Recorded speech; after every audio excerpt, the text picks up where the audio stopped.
Sarah sits in the second row, keeps her head down, talks real low.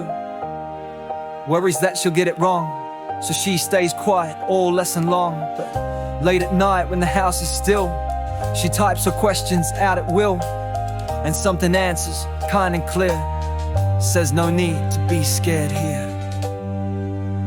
It's just another way to learn, another page, another turn, a helping hand that's always near. No shame, no doubt, no need to fear. It's not a teacher, not a friend, but it's a tool that helps them mend the gaps, the cracks, the missing piece, and gives their learning room to breathe. Talon came here just last spring.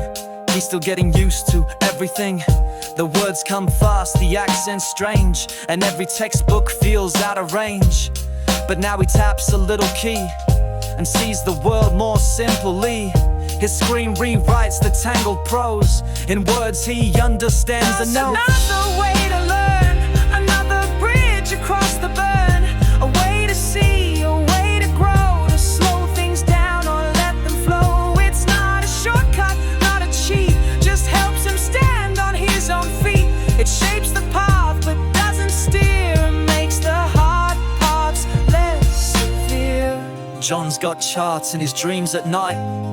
Numbers blur and don't sit right, but show him colors, graphs and lines, and everything just realigns. He feeds the data through a tool that turns it visual, sharp and cool. What once was chaos, cold and flat, now sings like jazz. Imagine that. Another way to learn, to twist the key and take your turn, to bend the page, reshape the rule, to use the right and mighty tool. It's not the answer, not the end, but it can be a clever friend that lights the way, not blocks the view, and helps you see what you can do.